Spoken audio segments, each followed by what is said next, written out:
Bonjour Franck, Salut Domi. tu as repris le club en tant que président avec ton frère cette année. Je pense que ce sera une année qui restera dans les annales, j'espère. J'espère aussi, bien sûr. On a dû rejouer une demi-finale la semaine dernière Ouais. sur finalement notre terrain fétiche de Bellac. Est-ce que tu pourras nous dire un mot sur ton ressenti sur cette demi-finale à rejouer? Oui, ben alors sur le match en lui-même ou sur la période qu'on a vécue avant Est-ce que tu as ressenti pendant une semaine quand même? Oh là là, quel enfer on a vécu. On s'est battu comme des chiens en fait pour essayer que justice j'allais dire, soit faite ou qu'elle soit maintenue, parce que sur le terrain on avait quand même gagné le match. On méritait d'aller en finale, donc suite à une faute d'appréciation, on va dire, pour être gentil, du représentant fédéral, amené à rejouer le club de Paris s'est engouffré dans cette brèche et donc nous a demandé à ce que le match soit rejoué. On est passé en commission, on pensait qu'on allait passer en commission. La commission ne nous a pas entendus, ne nous a pas conviés, donc ils ont pris une décision sans entendre nos arguments. Pour autant, donc on a fait appel à la décision de rejouer le match, parce que c'était la décision qu'avait prise la commission je ne sais pas comment on appelle ça, la DAJC, des affaires juridiques, voilà, de la fédération. À l'arrivée, donc la commission d'appel devait se réunir le vendredi. Et ben, le vendredi, on ne s'est pas réunis parce que apparemment il n'y avait pas assez de monde à la fédération. Donc situation ubuesque, on nous dit que on passera en appel, mais que quand même il faut qu'on rejoue le match. Bon.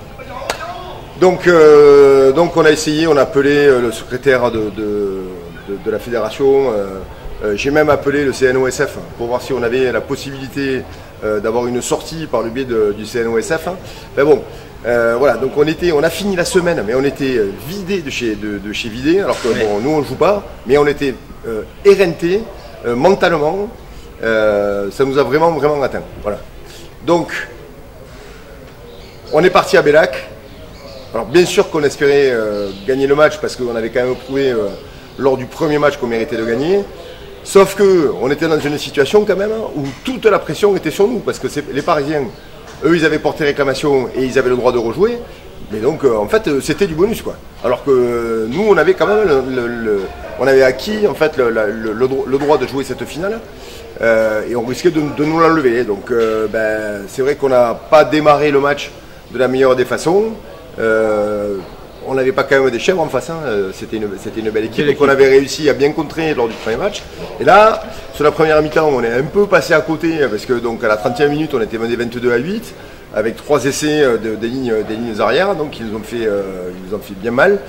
Et puis après, on a commencé petit à petit à retrouver notre rugby, à faire moins de fautes, à les mettre sous pression. On a eu l'appui du vent aussi en deuxième mi-temps. Et donc on a été beaucoup plus efficace et pragmatique sur cette deuxième mi-temps, parce que pratiquement toutes les occasions qu'on a eu de marquer, on a pu marquer, on les a fait douter, et la tendance s'est inversée. On a pris le large à la 75e, ou même peut-être un peu avant, sur l'essai de quand Quentin Simoniti marque l'essai du break, en fait, où je crois qu'à ce moment-là on a 5 points d'avance et on passe à 12 points d'avance à 5 minutes de la fin. Voilà. Et avec la dernière pénalité voilà, qui nous rassure, parce que là on passe à 15 points et on sait que de toute façon pour revenir à 15 points il faut qu'il marque 3 fois. Voilà. Et là on savait que le match était plié. Donc ouais, c'est quand même un vrai exploit qu'on a fait. Dans ce contexte-là, franchement c'est un exploit. Avec pas mal de supporters présents également. Ouais, ils ont tous été super, quoi. Bon, des fois un peu, ça déborde un peu, à mon goût. Certains, ils le savent, certains. Un certain Lucas D exagère un peu quand il est en tribune, mais bon, après ça reste bon enfant. Ce qui était très très drôle en revanche, c'est quand ils sont arrivés. Bon, ils sont allés un peu chambrer les mecs de Paris qui étaient au fond du terrain là, quand ils sont arrivés, mais par contre ils ont modifié le panneau d'affichage, et ils avaient inscrit le score du match de dimanche dernier. Ça c'était très très marrant. Maintenant, Et bien maintenant, Paris XO en vacaciones, comme la chanson le dit. Et la finale maintenant, contre Orléans? La finale, elle se joue et elle se gagne. Un beau club, il paraît. Certainement, mais de toute façon, s'ils sont là, c'est que ça doit être un beau club, forcément. Ouais. Mais voilà, la finale, ça se gagne. À Saint-Jean-d'Angély. À Saint-Jean-d'Angély, exactement. Donc ça ne nous arrange pas parce qu'on avait quand même sur nos projections d'organisation pour la semaine prochaine, enfin pour ce week-end, on pensait plutôt un club, un terrain aux alentours de Limoges, hein, c'était équidistant par rapport à Orléans. Il s'avère que Limoges ne s'est pas présenté, enfin n'a pas porté sa candidature pour organiser ce match. Saint-Thierry-et-la-Perche, où il y a un joli stade, malheureusement le stade est en travaux, donc, donc pour une finale, il faut apparemment un stade de catégorie B. Donc il y a une capacité d'accueil quand même relativement importante. Ils n'en ont pas non plus pléthore. Ouais.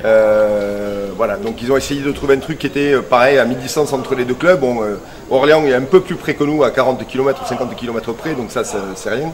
Parce que bon, on aurait pu penser aussi que ça aurait pu être sur Tulle ou sur Ussel.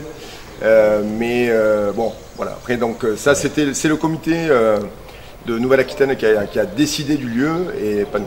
C'est comme ça. Donc on ira à Saint-Jean-d'Angély, voilà. On va se taper 5 heures de bus, mais on dormira dans le bus, on sera en forme pour dimanche après-midi, on reviendra avec un bouquet. Et maintenant, juste un petit mot pour ta préparation des 50 ans. Alors pour les 50 ans, mais on vous attend très très nombreux, bien sûr, le 5 juillet à partir de 17 h. Donc tout va se passer ici, sur la pelouse du stade, avec animation musicale qui se fera dans les tribunes. On prévoit aussi des photos, merde, j'ai plus le nom en tête, enfin bon, peu importe. Dans les vestiaires, il y aura une expo photo, voilà, qui retrace un peu l'histoire du club. On aura un grand bar central avec des food trucks, voilà, bon, c'est vraiment un lieu, et on voudra un truc hyper convivial.